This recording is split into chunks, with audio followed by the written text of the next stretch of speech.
Hello दोस्तों, स्वागत है इस नए वीडियो में जिसमें हम PYQs ऑफ ऑप्टिक्स कर रहे हैं। और उम्मीद है आप सब अच्छे होंगे, आप सब प्रैक्टिस कर रहे होंगे, पढ़ाई कर रहे होंगे।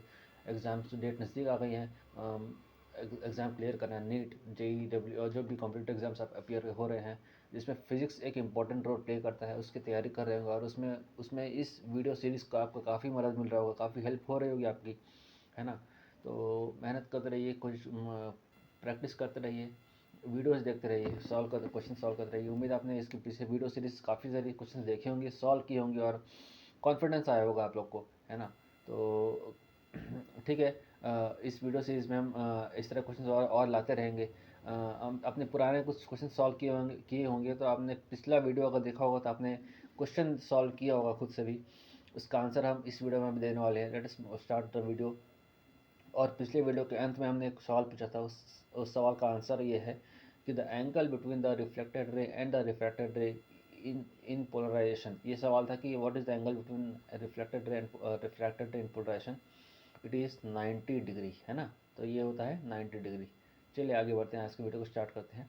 और आज का इस वीडियो का पहला सवाल यह है, in Young's double slit experiment, the separation d between the slits is 2 mm, the wavelength of the light used is 5896 angstrom, and the distance capital D between the screen and slits is 100 centimeter. It is found that the angular width of the fringes is 0.2 degree. To increase the fringe angular width to 0.21 degree with same lambda, same wavelength and distance between the slit and screen, the separation between the slits needs to be changed to। ठीक है, क्या बोल रहा है इसमें आपको, एक Young's double slit experiment दिया हुआ है जिसका फ्रिंज विड्थ बीटा 1 दिया हुआ है। एक बीटा एक पर्टिकुलर वेवलेंथ और डिस्टेंस और डायमीटर के लिए हमें पता है बीटा इज इक्वल होता है lambda capital D by small D for a given wavelength, for a given slit screen distance, for given slit distance. एक फ्रिंज विड्थ दिया हुआ है 0.2 डिग्री। और फॉर अगर आपको फ्रिंज विड्थ 0.21 डिग्री चाहिए, है ना, 0.21 डिग्री चाहिए, तो और for given lambda, for the same lambda distance between slit and screen, the small D की वैल्यू क्या होगी। Very simple answer, very simple friends. आपको पता है बीटा होता है, सॉल्व कीजिए। Let us try to solve this question by yourself.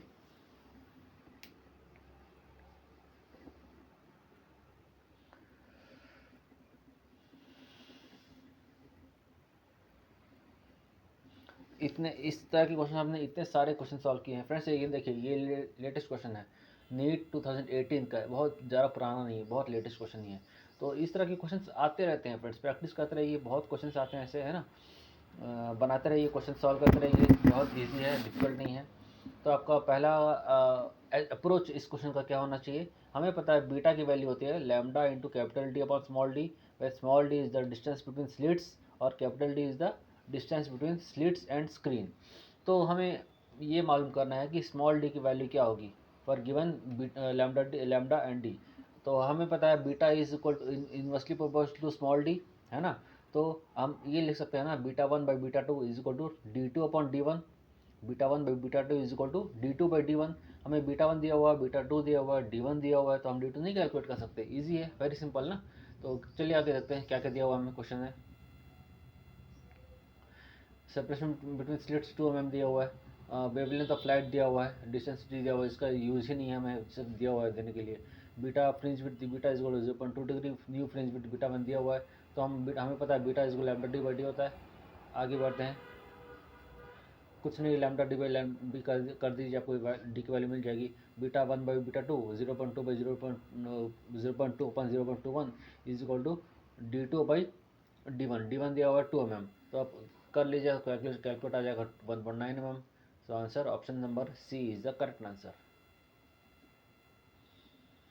ठीक है, 0.2 अपन 0.21 करेंगे तो कितना आएगा, 0.9 आएगा। 0.9 इंटू 2 कर दीजिए, 1.88 आता है, या अप्रॉक्सीमेटली 1.99 ले लीजिए।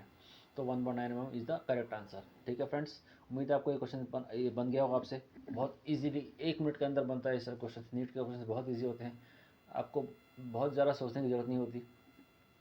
आइए अटेम्प्ट कीजिए इस क्वेश्चन को। An astronomical refracting telescope will have large angular magnification and high angular resolution when it has an objective lens of। Option 1 small focal length and large diameter, option B large focal length and small diameter, option C large focal length and large diameter, and option D small focal length and small diameter. कौन सा option सही है friends? Question पढ़िए, बहुत again simple question, very easy. Solve कीजिए, solve करने की कोशिश कीजिए। अगेन 1 मिनट के अंदर बनता है क्वेश्चन, अगर आपको बेसिक कॉन्सेप्ट पता है इसमें तो।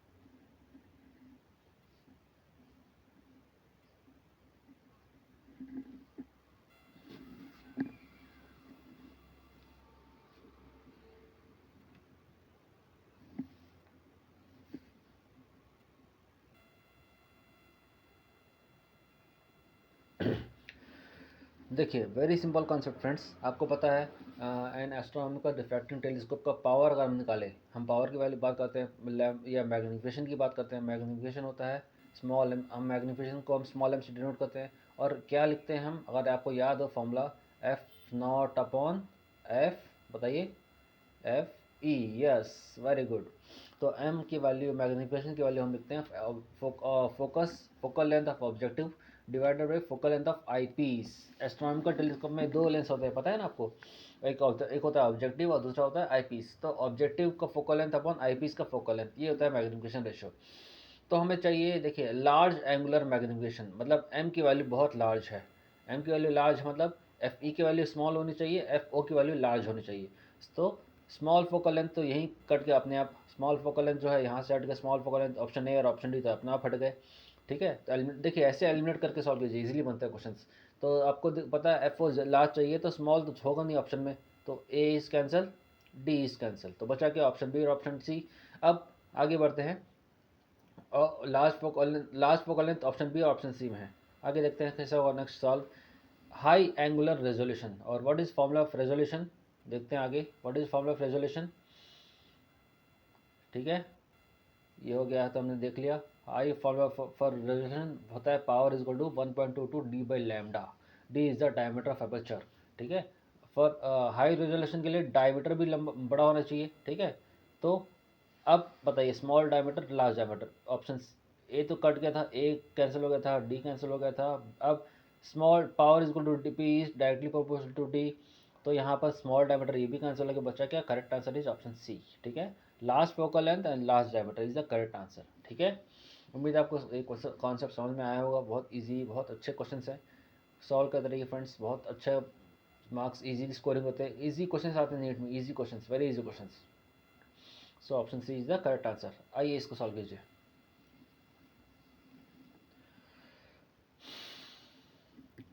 हाँ देखते हैं क्या क्वेश्चन है ये। Unpolarized light is incident from air on a plane surface of a material of refractive index mu at a particular angle of incidence I, it is found that the reflected and refracted rays are perpendicular to each other. Which of the following options is correct for this situation? Which of the following options is correct for this situation? क्या कह रहा है इसमें, आपको ये कह रहा है unpolarised light is incident from air on a plane surface of a material of refractive index mu at a particular angle of incidence I, it is found that reflected and refracted is perpendicular. Reflected और refracted दोनों perpendicular है। इस question के, इस video के starting में हमने एक क्वेश्चन देखा था, इसका आंसर देखा था। परपेंडिकुलर होता है कब, पोलराइजेशन में, है ना। तो वो हमने, अगर आपको आंसर उस आंसर को याद है तो आपको इन दोनों में से देख के ही समझ में आ जाएगा, आगे जाने की जरूरत नहीं है, ऑप्शन सी ऑप्शन डी देखने की जरूरत नहीं पड़ेगी आपको। फिर भी देख लीजिए, आई इज tan इनस 1/μ और डी होता है आई इज गुड sin इनस 1/μ, ये दोनों तो पॉसिबल नहीं है। ए और बी में ही देखिए, बताइए, reflected light is polarized and its electric vector parallel to plane of vision, ये तो होता ही नहीं है, हमें पता है electric vector is always perpendicular. So correct answer is option number B. ठीक है, reflected light is polarized with its electric vector perpendicular to the plane of incidence. Friends perpendicular होता है, ये याद रखिए, हमें पता है, ये क्वेश्चन हमने बहुत पहले पढ़ा हुआ है, बहुत बार पढ़ा हुआ है। और ब्रूस्टर लॉस के according I is good tan inverse mu होता है, ठीक है। तो यहाँ हमारा वीडियो खत्म होता है फ्रेंड्स। आज का सवाल ये है, डिश एंटीना कर्व क्यों होती है? बताइए, सोचिए इसका आंसर। मिलते हैं हम इसके आंसर के साथ अगले वीडियो में। Till then take care, good bye.